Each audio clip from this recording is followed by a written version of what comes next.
Hello students. बेटा आपको याद होगा लास्ट वीडियो में हम लोगों ने पाथवे ऑफ वाटर देखा था। ठीक है, आज हमको डिस्कस करना है कि वाटर रूट से प्लांट के अपर पार्ट तक किस तरह जाता है। लेकिन उससे पहले हम पढ़ेंगे ascent of sap. Ascent of sap को हिंदी में कहा जाता है रसारोहण। क्या बोलते हैं? रसारोहण। होता क्या है सुनो। अपवर्ड मूवमेंट, अपवर्ड मूवमेंट मतलब ऊपर की तरफ गति। ठीक है, of absorb water against the gravitational force up to top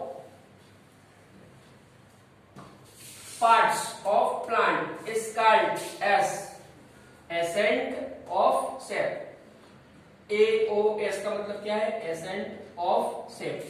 समझो होता क्या है। सबसे पहली चीज तो बेटा जो वाटर है इसका एब्जॉर्प्शन रूट हेयर के द्वारा होता है। किसके द्वारा होता है? रूट हेयर के द्वारा। जब रूट हेयर के द्वारा वाटर को एब्जॉर्ब कर लिया जाता है तो ये वाटर रूट से प्लांट के टॉप पार्ट तक ऊपर की ओर मूवमेंट करता है। ठीक है, लेकिन हमने ये भी पढ़ा है कि अर्थ द्वारा एक फोर्स लगता है। इस फोर्स को कहा जाता है ग्रेविटेशनल फोर्स, गुरुत्वाकर्षण बल। और हमने ये भी पढ़ा है कि ग्रेविटेशनल फोर्स किसी भी चीज को नीचे की तरफ खींचता है, अर्थ की तरफ। ठीक है, लेकिन उसके बाद भी वाटर ऊपर की ओर मूवमेंट कर रहा है। समझ मानी बात? एक तरफ तो हम बोल रहे हैं कि ग्रेविटेशनल फोर्स लगता है अर्थ के द्वारा जो कि किसी भी चीज को नीचे की तरफ खींचता है। दूसरी तरफ हम बोल रहे हैं कि जो वाटर मॉलिक्यूल है ये प्लांट के टॉप पार्ट की ओर मूवमेंट करते हैं। कैसे होता है सब समझेंगे, लेकिन एसेंट ऑफ सेप क्या है पहले वो समझ लेते हैं। कुछ भी नहीं है, यहाँ पे सीधा सा है कि जब ग्रेविटेशनल फोर्स के अगेंस्ट मतलब गुरुत्वाकर्षण बल के विरुद्ध वाटर मॉलिक्यूल जब ऊपर की ओर गति करते हैं, ऊपर की ओर मूवमेंट करते हैं, तो उस मूवमेंट को ही कहा जाता है एसेंट ऑफ सेप, रसारोहण। अभी जो एसेंट ऑफ सेप है इसको समझाने के लिए जो यूनिवर्सल थ्योरी दी गई वो है transpiration pull and cohesion force.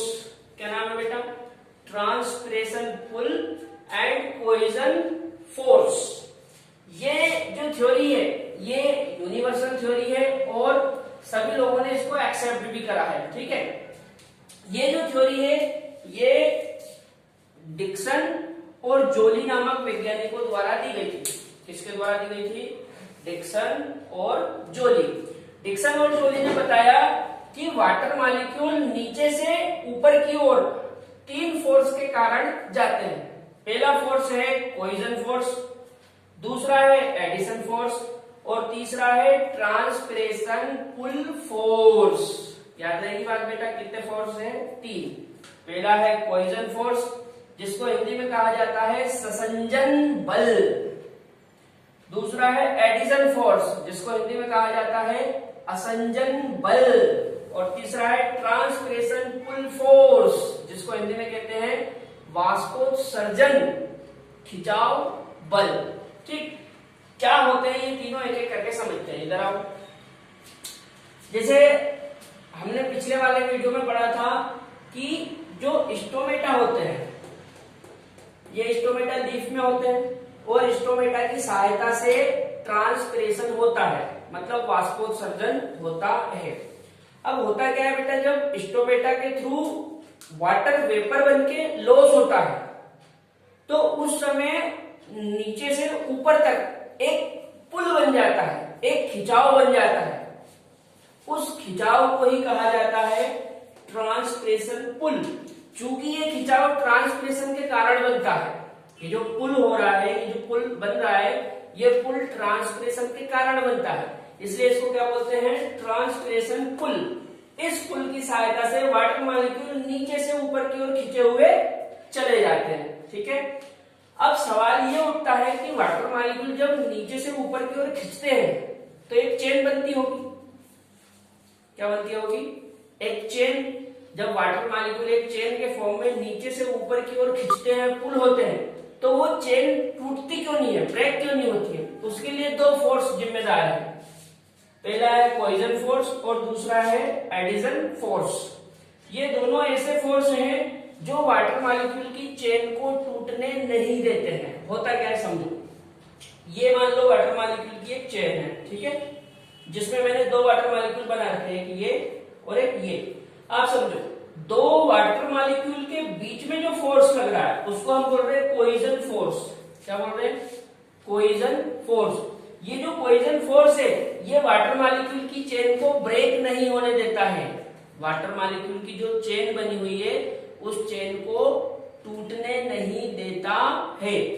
और यहां पे समझो आप, ये जाइलम की वॉल है और ये है वाटर मॉलिक्यूल, ठीक है। तो जाइलम की वॉल और वाटर मॉलिक्यूल के बीच जो फोर्स लग रहा है इसको कहते हैं एडिशन फोर्स। ये फोर्स वाटर मॉलिक्यूल की चेन को मेंटेन करके रखता है, बना के रखता है, ठीक है बेटा। यहां पे मैंने आपको ascent of sap, transpiration pull force, cohesion force और एडिशन फोर्स सारी चीजों के बारे में बता दिया है, ठीक है। अब आप लोग इसी चीज को एनसीईआरटी से रीड कर लेना। नेक्स्ट वीडियो में हम लोग देखेंगे कि फूड मटेरियल पत्तियों से रूट तक कैसे आता है, ठीक है।